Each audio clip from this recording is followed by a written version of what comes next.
warahmatullahi wabarakatuh. Sampurasun. Selamat datang di channel DS Stories. Ya, beberapa waktu yang lalu gue berkesempatan berkunjung ke daerah istimewa Yogyakarta. Untuk video kali ini, tempat yang akan gue tunjukkan kepada kalian adalah Candi Prambanan dan Keraton Boko.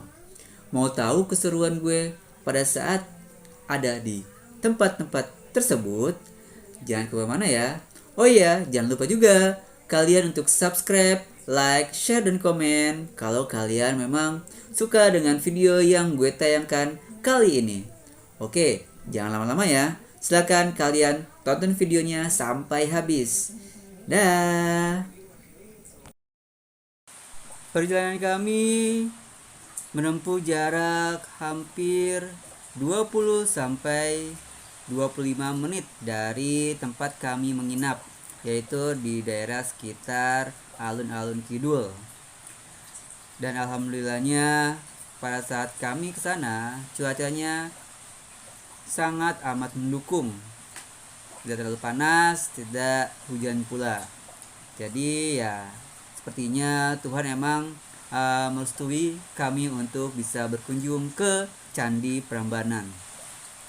Dimana sebenarnya Candi Prambanan ini udah sering banget pengen gue kunjungi, tapi entah kenapa ya, kok setiap gue ke Jogja selalu saja seperti tidak boleh menginjakan kaki ke tempat tersebut.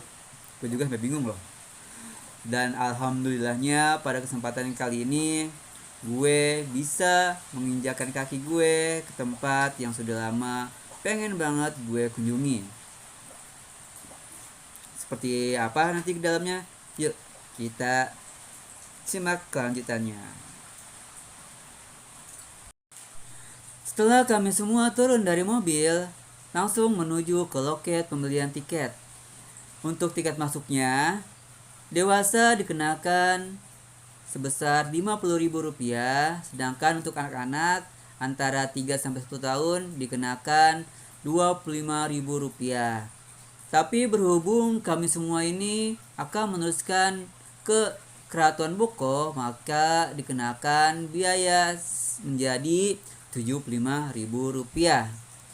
Oke.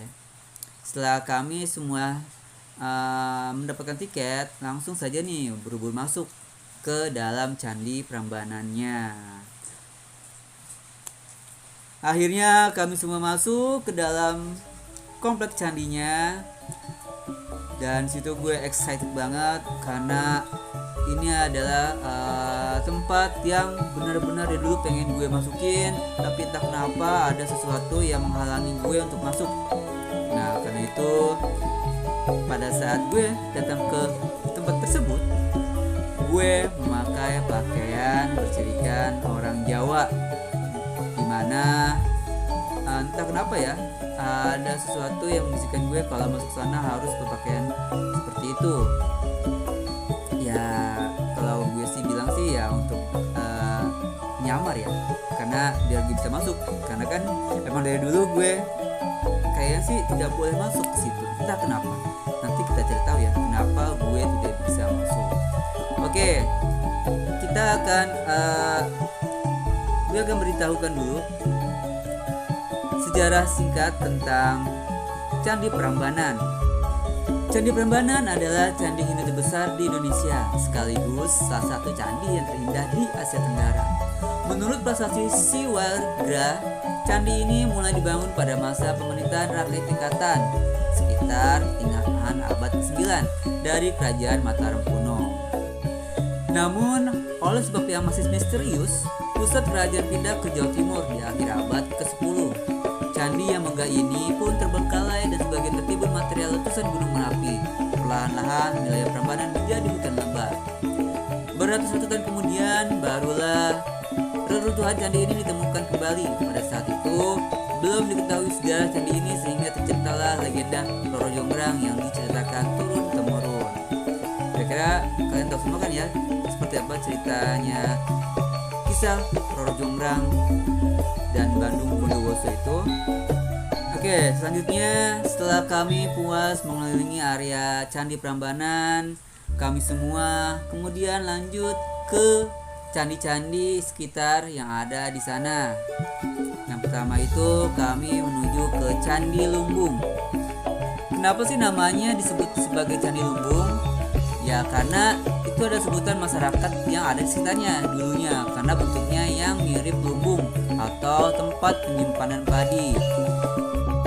Bangunan suci Buddha ini merupakan gugus candi yang terdiri atas 17 bangunan, yaitu satu candi utama yang terletak di pusat, dikelilingi oleh 16 candi perwara. Oke, untuk yang sedang kalian lihat ini adalah kompleks dari Candi Sewu. Sebenarnya setelah Candi Lumbung tadi, kita akan melewati yang namanya Candi Bubra, tapi tidak lupa ya, saya abadikan tempat-tempatnya. Lanjut, ini adalah Candi Sewu, dan bukan channel The Stories kalau tidak ada hal-hal mistisnya. Ya, ketika kami di sana pun banyak banget mengalami hal mistis. Salah satunya saudara saya yang merasa ditanya oleh makhluk di sana, "Ada apa kalian datang ke sini?" Ya, saya bilang aja, kita kesini sedang melakukan kunjungan wisata, jadi nggak ada maksud apapun. Gitu. Untuk Candi Sewu ini diperkirakan dibangun pada abad ke-8 atas perintah penguasa Kerajaan Mataram pada masa itu, yaitu Rakai Panangkaran dan Rakai Pikatan yang beragama Hindu. Walaupun rajanya beragama Hindu, Kerajaan Mataram pada masa itu mendapat pengaruh kuat dari Wangsa Syailendra yang beragama Buddha. Setelah kami mengelilingi semua candi yang ada di area Prambanan, kami lanjutkan perjalanan ke tempat Keraton Ratu Boko di 196 meter di atas permukaan laut. Areal istana seluas 250.000 meter persegi ini terbagi menjadi 4, yaitu tengah, barat, tenggara, dan timur. Bagian tengah terdiri dari bangunan gapura utama, lapangan, candi pembakaran, kolam, batu berumpak, dan paseban. Sementara bagian tenggara meliputi pendopo, balai-balai, 3 candi, kolam, dan kompleks Kaputren. Kompleks gua, stupa Buddha, dan kolam terdapat di bagian timur, sedangkan bagian barat hanya terdiri atas perbukitan. Ya, seperti ini dalamnya. Situ juga ada peta tentang Taman Wisata Keraton Ratu Boko. Situ sudah ada map-mapnya atau bagian-bagiannya ada di mana, dan nama-namanya pun sudah ada. Yuk, sekarang kita masuk ke dalam Istana Keraton Ratu Boko-nya. Jangan kemana-mana, terus saksikan ya. Oke.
Ya, seperti inilah tempat area Keraton Ratu Boko sebelum kita semua masuk ke dalam keratonnya.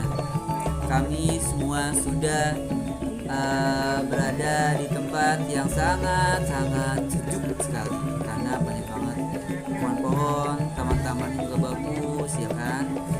Dan kami pun disambut atau diiringi musik dari para kelompok tradisional yang sedang ada di tempat tersebut. Kebetulan kami semua kesana pada saat tanggal merah atau saat wisatawan banyak berkunjung. Mau tahu kan gimana sih dalam-dalamannya? Jangan kemana-mana dulu ya. Terus tonton sampai selesai. Check it out. Oh iya, Istana Ratu Boko adalah sebuah bangunan megah yang dibangun pada masa pemerintahan Rakai Panangkaran, salah satu keturunan Wangsa Selendra. Istana yang awalnya bernama Abayagiri Vihara, yang berarti biara di bukit yang penuh kedamaian, didirikan untuk tempat menyepi dan memfokuskan diri pada kehidupan spiritual. Berada di istana ini, kalian bisa merasakan kedamaian sekaligus melihat pemandangan kota Yogyakarta dan Candi Prambanan dengan latar Gunung Merapi.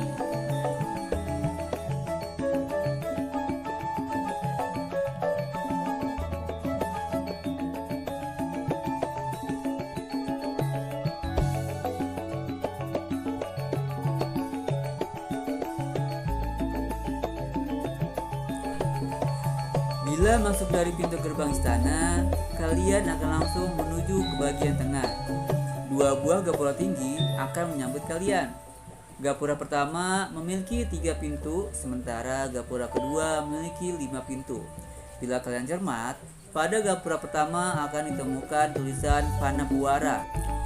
Kata itu, berdasarkan prasasti Wanua Tengah 3, dituliskan oleh Rakai Panapuara, yaitu keturunan Rakai Panangkaran yang mengambil alih istana. Tujuan penulisan namanya adalah untuk melegitimasi kekuasaan, memberi kekuatan sehingga lebih agung, dan memberi tanda bahwa bangunan itu adalah bangunan utama.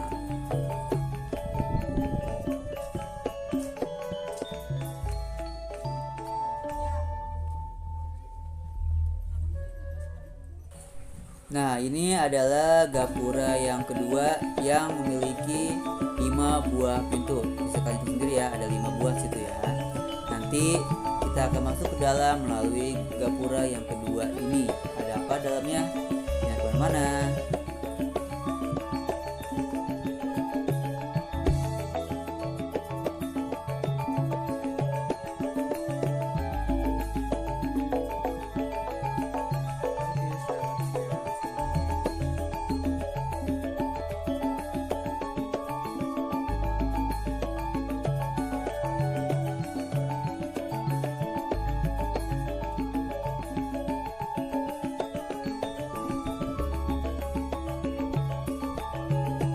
Setelah kami masuk semua dari gapura kedua, perjalanan lanjut ke dalam istana menuju ke pendopo dan Kaputren.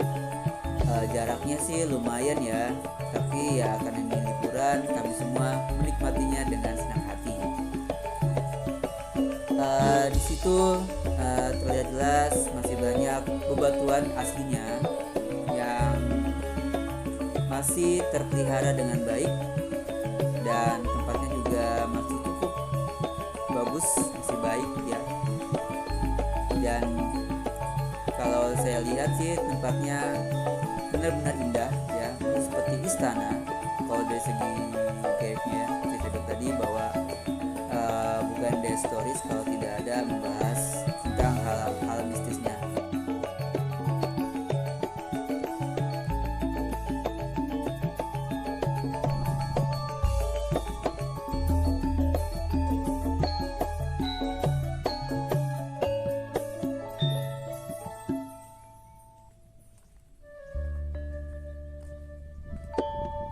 Nah, ini adalah pintu masuknya, di mana kita harus menuruni anak tangga yang cukup curam ya.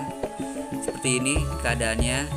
Sampai kita ke bawah, nanti situ kita menuju ke area pendopo. Setelah dari pendopo nanti dilanjutkan ke daerah area Kaputren ya.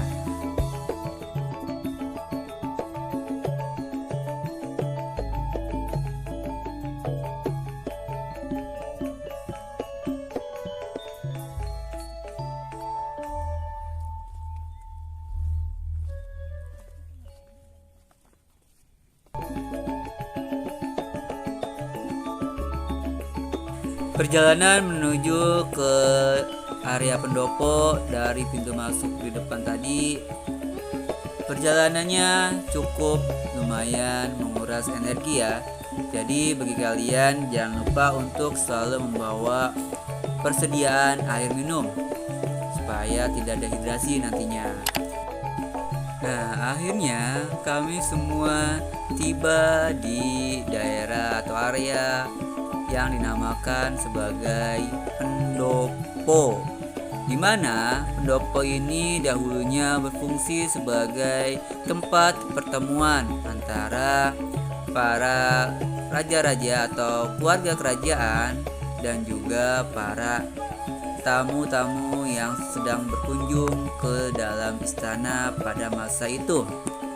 Tempatnya cukup luas dan sangat masih bagus bangunannya, masih rapi batu-batuannya, namun tetap harus berhati-hati.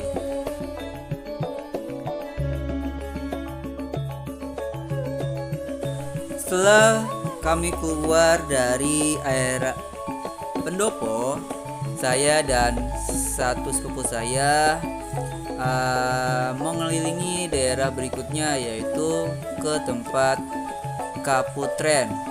Untuk menuju ke sana, kalian harus benar-benar berhati-hati karena batuannya sudah banyak yang lepas atau miring-miring. Jadi harus ekstra hati-hati untuk menuju ke tempat tersebut. Yang pertama kita akan melewati yang namanya kolam pemandian, yang katanya ada 2 buah kolam pemandian di situ. Kami pun mengeksplor kedua kolam tersebut ya, mulai yang dari sebelah depan kita nih, dan ada lagi kolam yang di belakangnya.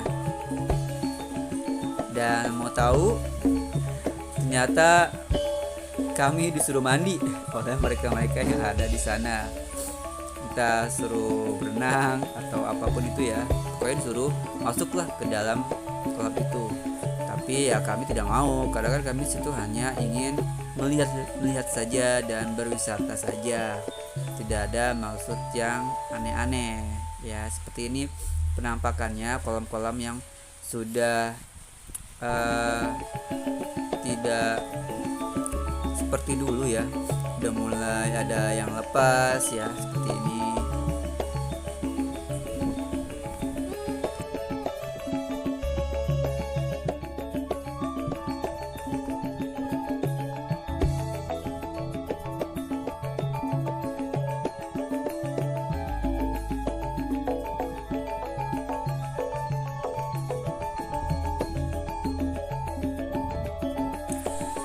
Setelah dari pendopo, kolam, dan Kaputren, kami semua melanjutkan perjalanan ke arah goa, di mana situ terdapat 2 buah goa, kolam besar berukuran 20 meter kali 50 meter, dan stupa Buddha yang terlihat tenang.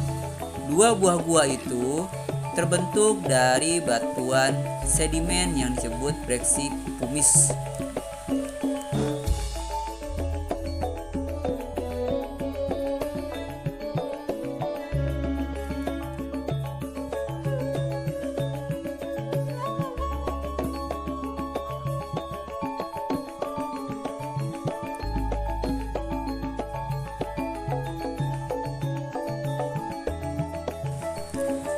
Nah, ini adalah gua yang berada di bawahnya, atau yang disebutnya adalah Goa Huadon. Pertama kali gue melihat gua tersebut, seperti melihat sebuah sosok, yaitu maung atau macan. Apakah kalian juga merasakan hal yang sama? Katanya konon dulunya tempat atau gua-gua tersebut adalah untuk orang-orang yang ingin mendapatkan ketenangan batin alias untuk bermeditasi atau bertapa. Mulai dari mungkin ya para raja-raja yang terdahulu, kemudian turun-temurun ke anaknya, lalu sampai akhirnya ke masyarakat sekitarnya. Situ yang kata salah satu warga sekitar, dulunya ramai sekali untuk orang bertapa atau menenangkan diri ya.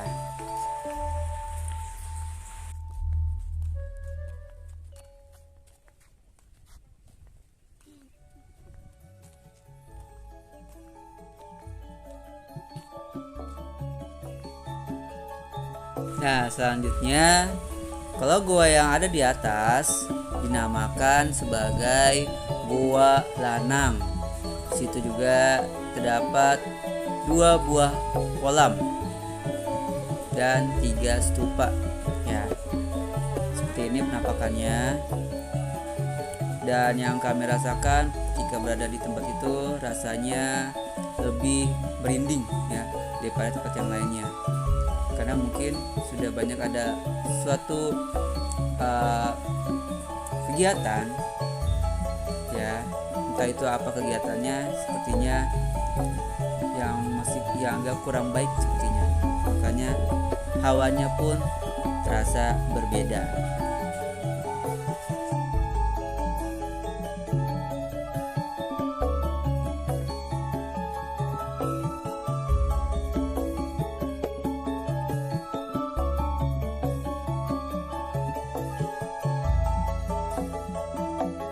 Setelah kami semua puas mengelilingi gua tersebut, kami akhirnya kembali turun ke tempat berikutnya, yaitu ke arah tempat pintu masuk tadi, dimana di situ kami akan beristirahat sebentar sambil berbincang-bincang dengan yang lainnya. Oh iya, ketika kami sedang beristirahat di sebuah warung yang dijaga oleh seorang kakek, beliau bercerita tentang asal mula kota Sleman, yang katanya dulu kotanya itu dikunjungi oleh Nabi Sulaiman dan Ratu Bilqis. Dia juga sempat bercerita bahwa beberapa minggu yang lalu sempat ada kejadian yang mistis terjadi di area pendopo. Nah, berikut adalah rekaman obrolan kami dengan beliau. Simak ya. Mataram kuno. Ya, selama Mataram kuno itu jadi Majapahit. Majapahit itu jadi Mataram lagi. Sekarang masih kalau Pahit itu hanya menjadikan Mataram kuno aja. Nah, kalau sini karena Nabi Sulaiman pernah ke sini, kenang-kenangannya ada kabupaten. Kabupaten ini namanya Kabupaten Sleman. Ya. Sejak dulu kala itu jadinya udah ambil dari nenek moyang itu. Terakhir raja siapa Pak ini? Nah, terakhir itu terakhir ya Majapahit. Majapahit Yang dulu itu. Sebelum hancur. Iya, menurut Mataram kan ada majelis agama yang itu yang menempati sini karena agama Hindu. Dan sampai sekarang itu agama Hindu kalau pindah agama lain sulit, lebih baik lari ke Bali. Jadi nenek moyang orang Bali itu sini. Kalau hari Lebaran Idul Fitri itu banyak orang Bali yang ke sini katanya untuk melihat misalkan tinggal nenek moyang. Ke gua boleh Pak? Nanti ke gua sambil pulang. Oh, arah keluar bisa? Iya, nanti kan Mbak Eo kan saya katakan nanti saya ke Putren balik sini, nanti ke gua langsung balik ada jalan keluar di sana. Berarti bisa ya? Nggak harus lewat sana ya? Iya, nggak usah lewat sini. Nanti ke sana terus ke gua tuh ada jalur. Apa yang udah turun gitu ya? Iya, ada petunjuknya nanti. Kalau dari ini kelihatan dari sana tadi. Ya, yang naik ke atas ya? Nah itu turunnya ke situ. Itu kalau gue awalnya betapa Pak? Awalnya itu untuk petapa zaman dulu lah. Tapi tahun 70-an masih ada orang yang petapa Di situ. ya, ada 7 hari 7 malam nggak makan nggak minum, yang kuat itu katanya bisa mendapat apa yang ini. Iya, betul. Tapi yang nggak kuat baru 3 hari 3 malam keluar sambil merangkak-rangka. Itu kenapa katanya Pak? Ada apa? Katanya akan dimakan harimau, kan di sini nggak ada harimau. Ada harimau datang akan makan. Demikianlah perjalanan gue mengunjungi Candi Prambanan dan Keraton Ratu Boko. Semoga bisa menjadi hiburan buat kalian semua. Sampai ketemu lagi di video berikutnya. Wassalamualaikum warahmatullahi wabarakatuh.